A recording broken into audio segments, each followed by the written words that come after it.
Hello, folks, and welcome to Telling Tinder Tales, the podcast where the search for love often goes wrong, dates get strange, but the one thing we can be sure of is that we'll all have a good laugh about it. With me, Chris O'Neill. And me, Thomason Lockwood. Every episode we invite someone from around the world to tell us their dating tale. But first of all, here's the big reveal. The tension is unbearable. Please, tell our listeners, are we a proud possessor of a Golden Lobe? Well, I am in possession of a restraining order against the Golden Lobes because I set fire to the place promptly when I realised we had not won. But no, in all seriousness, thank you so much to the Golden Lobes. It's incredible to be award nominated, and I'm still incredibly proud of the episode. We were nominated for Best Guest episode, and that was with Ali Woods. We will link it in this show's description. Please do check it out. And indeed, there is always next year, so we will be back. I'm sure you would have made a brilliant speech given the opportunity. Absolutely. I was ready to dance on the tables. And thank you, listeners, for tuning in. We are a small up-and-coming podcast. We know there's a lot of things to listen to. We're so glad that you like to listen to disastrous and romantic dating stories. Couldn't have done it without you. Yes, and thankfully people will continue to go on dates, so we have a never-ending supply. Don't give up on love. We need you. Correct. For content. But don't be too successful. We want you to be interesting. Right, well, we just thought we'd share that news. But Chris, should we get back into it? Yes, I think it's time we went back into our regular episode. Let's hear a tale. So, Thomason, who have we got calling in this week? So this week we have actually a colleague of mine. I do the podcast, doesn't pay the bills just yet, guys. I do work a day job in marketing, and we have my colleague here from the US. We have Cam. Hi, Cam. Hi, yeah, Thomason's my boss. How crazy is that? Actually, like the first month he was working, he's like, so I've got these figures for it. I'm like, yeah. Do you want to come on my podcast? So that's true. You asked early, but I'm happy to be here. Yeah. Yeah. Well, tell us a little about yourself. Tell us where you're calling from today. All the things. Sure. Yeah. I'm calling in from Brooklyn, New York. I work at the same company as Thomason. I'm in charge of the social media for a wonderful brand called Three Spirit Drinks. Thomason is a phenomenal manager. I'm really excited to see how she operates in this environment. It's more or less the same. Yeah. I mean, so my background, I grew up in Texas, and then I came to New York to pursue acting, actually. And, classic acting to marketing pipeline for me. I pursued the dream for as long as I could, and then I had kind of a realigning of my priorities and what I wanted in life, and a 9-to-5, 9-to-6 job with salary and benefits is, for me, at this stage of my life, better than mainly waiting tables. I said I was pursuing acting, but I was mainly waiting tables. Yeah. I wish I'd seen that tweet before I pursued acting, which was, oh my God, guys, like I've just graduated with a degree in drama. I'm going to be a barista. Yeah. That was my first job, is that like I was like slinging espresso. Of course it was, yes. Because nobody really wanted to like hire somebody in a New York restaurant with no New York restaurant experience. So I was like working the shifts of like showing up at like 6 a.m. and trying to make a flat white. Y'all in Europe love a flat white, and I still can't do it properly. I don't know the secret sauce for that. Yeah. I went on a date with someone who tried to tell me a funny anecdote about how they went, can you believe this? I went to this cafe and I asked for a flat white, and they said, we don't do specialty coffees. And he was like, hilarious. I'm going to be honest, I just made lattes and I handed it to them and just kind of crossed my fingers that they wouldn't like look inside the cup, Before we disrupt the entire coffee industry and cause a catastrophic economic failure, since the entire world seems to be built off coffee shops at this stage, I think we'd like to hear your story, Cam. Yeah, I would love to share. So my story, I'm going to take you back to my college days, where I was just absolutely smitten with this woman, who was at the time my best friend. Not by like I was friend zoned. I think that's a good way to put it. I was living in the friend zone, but that was okay because it just meant I got to spend a bunch of time with her all the time, and we ended up studying abroad in college and going to Rome, not to study, but just for funsies while we were studying in London. And we went to Rome, and it was me, her, and our like mutual best friend. That, it was just all a bunch of buddies. It wasn't like romantic or anything, but we had been in sort of a situationship, I would say, prior to this trip. Some smooching was happening on, some like drunken nights. And, we ended up going to the Trevi fountain, in Rome. And I was like, this is my shot. This is my opportunity. This is like the most romantic place ever. I think I'm going to, do this bit where I'm like, I'm going to toss a coin in the fountain and it'll be a wish, right? I think you're supposed to like toss a coin and make a wish. And so I was like, we should say our wishes out loud. It is admittedly like in retrospect, pretty cringe, but I was like tossing my coin and I was like, I wish for you to be my girlfriend. And she said yes, which was huge. It was so huge. And I was so excited, and we'd, have a little cheeky kiss and then immediately get swarmed by a bunch of Italian men with roses. Because I guess that is a very popular like proposal spot. And yeah, they were great at kind of like sussing us out. And they're going up to her being like, this is free. This is free. This is for you. No. Congratulations. See, yeah, you're one step ahead. And I would say that I was too. But she, admittedly is so pretty and probably gets a lot of things for free. She's at that point. So she's looking at me like, I'm going to take this bouquet of roses. And I was like, you can take it. That's fine. Just know that I will then be paying for it. But it's okay. That's fine. You can take it. And so then she takes it. And then Italian guy turns to me and goes, a little bit of money. A little bit of money. I was like, all right. So I don't remember what I gave him. I think I gave him like €2 or something. And he then proceeds to take 2 roses out of her hand and leaves her with 1. But you get what you pay for, right?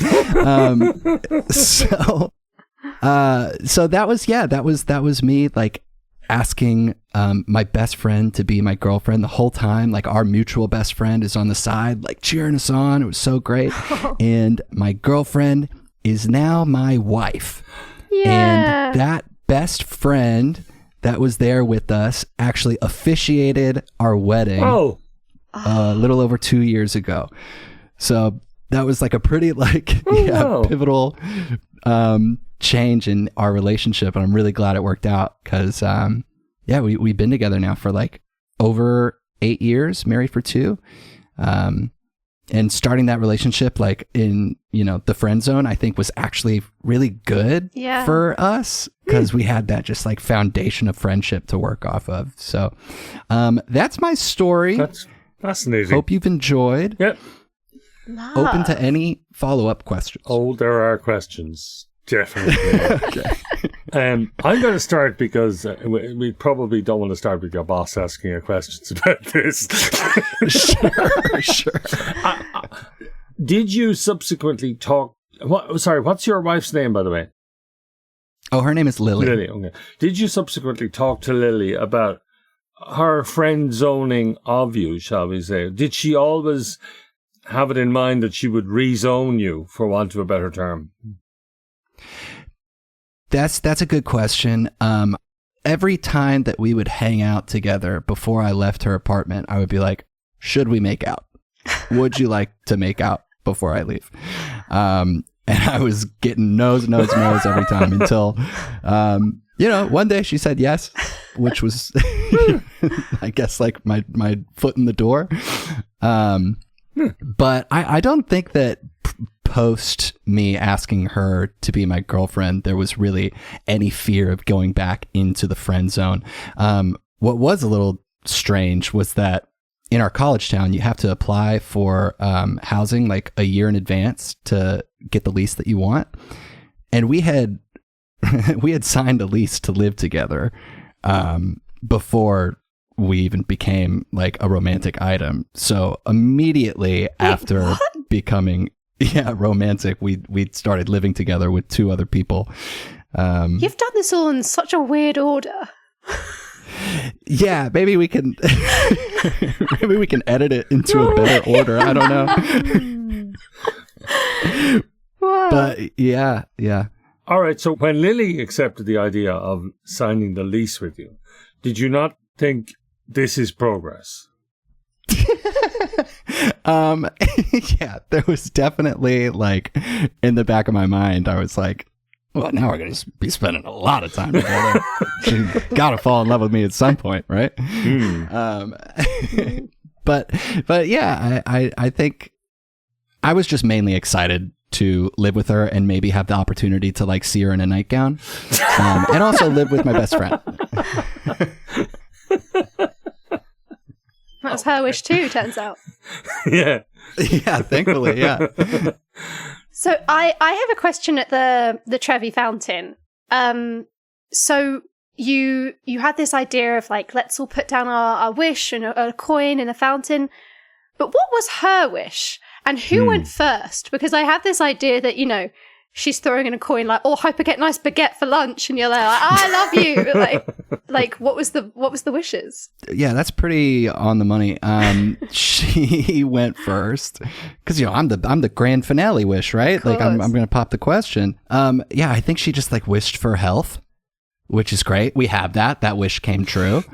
And then my wish was, a bit more specific. And I think it's so nice that the mutual friend was there cheering you on, and then you got him to officiate the wedding. Did you take any other things from this event into the wedding? Like, did you invite the Italian rose guys? No, there were no Italian rose men present at the ceremony. But, how do you guys feel about roses today? I'd say maybe they're like a bit overhyped. I actually know like her, because it's a real thing to just like get flowers every week. It's like a hack for like having a really good relationship with your wife. It is. And we live like right by this flower market. So now I know all of her favorite flowers. I just want to know a bit more about this, the mutual best friend. How much did they know was going to happen? Had you pre-warned them? Did they even know you liked her that way? Yeah, that's another great question, and it's actually part of the story that I left out because it doesn't paint me in the best light. But Chris is like, here we go. Yeah, now we're getting down and dirty. He doesn't like the nice stories. Nice is fine, but Jesus, it doesn't drive audience. All right. Listen, I'm just going to say, we were due a nice one, okay? We were due a nice one. Yeah. So I guess like the more like unsavory parts are that like I was kind of living my like first era of single life for the first time in a while. Like I went to college with my high school sweetheart, and then we ended up parting ways sophomore year. So there was about a semester there where I was like, I got to catch up on the college experience. And definitely, yeah, like I did that. And I was having fun doing that. And my like situationship with my now wife was part of a couple situationships that were going on at once. And when I remember like being at a gelato shop in Rome, and our mutual best friend looks at me and is like, dude, if you don't become exclusive with this girl, you're going to lose her. You got to ask her today. This is the time. So I did get, admittedly like a kick in the butt to commit, but I'm very happy that I did. Yeah, and you know, everybody I think that I was like seeing at the time pretty much knew that I was head over heels for one person above the rest. But that, you know, that's like, I went to theater school, man. You know, it's a very it's quite bohemian kind of. Yeah, that's a great way to put it. Yeah, it's a very bohemian lifestyle there. So everyone was pretty understanding and just happy that two people who loved each other got to be together. Yeah, that's a good friend. What did they wish? They were like, I wish to no longer be the third wheel. How are they doing? Are they all right? Yeah, they're doing great. They did not make a wish, actually. She was off to the side, kind of just like giving us our time. But we all did share a room together at an Airbnb that night. So it was not like the most romantic night. It was like two people newly in love wanting to kiss a lot. And then our buddy on the couch. Yeah. The Italian rose guy she took home. And has that person since formed a relationship, or do you know, or what's the story there? I actually am not too certain on that. I know that she's been in a few relationships since that time. I don't know if she's with anyone. It's difficult because like we were so close in college when we were seeing each other every day, going to the same classes, doing the same, like having all of these shared experiences. And then a couple people in our group chose to move to the West Coast, and they went to LA to pursue like more film acting. And it's just a lot harder to keep up, you know? I even find it kind of difficult now, just like finding time to hang out with my friends in Brooklyn.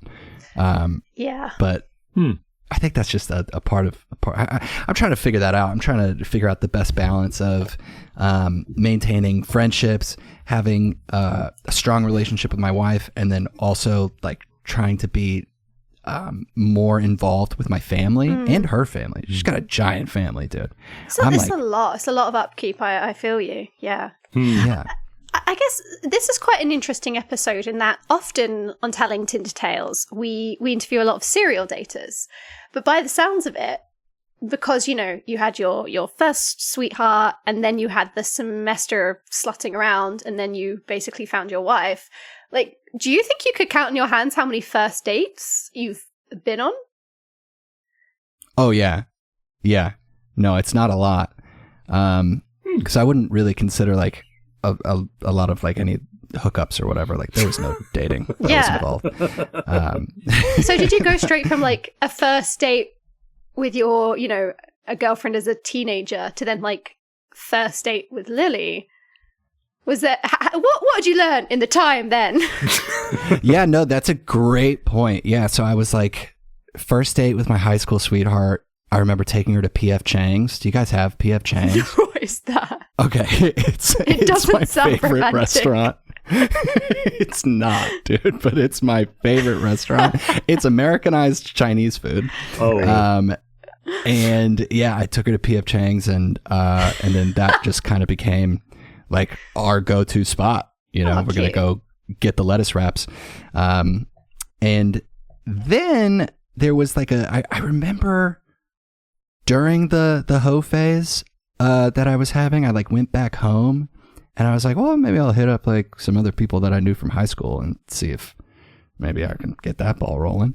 And I do remember specifically going to a Thai restaurant on the side of the highway where I knew that they didn't ID for alcohol. And I remember that I said that it was her birthday so that everybody could come out in the dragon. You know, does that, you know what I'm talking about? Yeah. Where like a bunch of waiters are forced to like put on a dragon costume. Why did you do that? I think because I was like 19 and thought it would be funny. Now in retrospect, after having like so much serving experience, I would have hated that. But yeah, and that I mean, that was a fine date. But like as far as first dates go, I think in the past, like, yeah, like dozen years, I've maybe had like 3. Yeah. Huh. But I'm still cool. I can still hang. You've won. You've completed it, mate. Do you know what I mean? Like, I think Completed the game, I believe is the term. Yes. And I mean, would you count the Trevi fountain as the first official date with Lily? Because if so, that's pretty good stats. You know what I'm saying? Yeah, I set the bar high for that. I would say, yeah, that would be the first official date that we had, and our friend was there the whole time. You had a chaperone. Yeah. You were straight out of Jane Austen or something. It's like the Roman holiday. This is so cute. And me and Lily have had many dates since then that are one-on-one. And I remember specifically, I took her to, I remember that it was supposed to be date night, but I completely forgot to like make a reservation or really have any idea on where to go. So I took her to a Subway inside of a Walmart. You guys have Subway sandwiches? Oh, yeah. Yeah. Yeah, okay. I know that you don't have Walmart, though. Yeah. Walmart is like I've had a place where yeah, you can get like groceries, but you can also get like an assault rifle. Yeah. And and they had a Subway sandwich shop in there. And so, of course. Yeah, that was one of our dates. We shared a meatball sub. You shared a meatball sub. Yeah, I didn't have a lot of money. You didn't go all the way to buying the whole one. Right, fair enough. Was it a 6-inch or was it a foot long? I had a foot long. A foot long every time. Oh, you blew out. That's fine. Okay. You went big. So, Cam, thanks very much for telling your story. Have you anything you want to say before you head off? No, I guess, follow at Three Spirit Drinks on all social platforms. Make me look good for my boss, Thomason, with those metrics. Absolutely. You might even see a couple of cameos from Lily. Cam's a fantastic content creator. That's true. Yeah. I utilize my wife in a lot of things. Honestly, I should buy her some flowers as a thank you, to be honest. So no, thank you. Just not roses. Not roses. No. How's Lily's for Lily? Is that too on the nose? No, I don't think so. I have a tattoo of a lily on my forearm, specifically for her, and also because she said, "Do not get my name tattooed on your body." And I said, "Okay, all right, I know a workaround." Well, listen, thank you very much for that. Thank you, listeners. Thank you for tuning in for another episode. Give us a like, a follow, subscribe, whatever it is you need to do on the platform you're listening to us on to keep us in your life.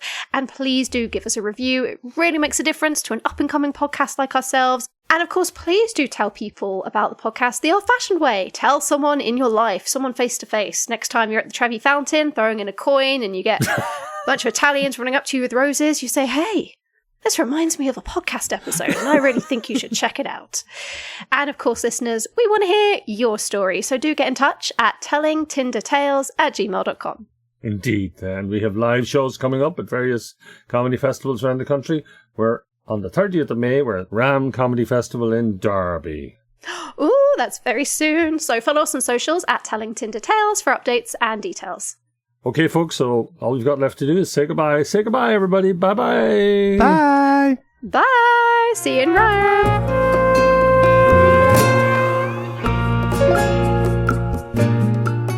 Telling Tinder Tales is hosted and produced by me, Chris O'Neill, and Thomason Lockwood. Produced and edited by Lucy Regan, with music by Kinkas Moreira. It's a Jesters Comedy Dublin production and is no way affiliated with or endorsed by Tinder. If you have a story to tell, please get in touch. Details are in the show notes. And if you like us, instead of swiping right, follow us on Instagram and or TikTok at Telling Tinder Tales.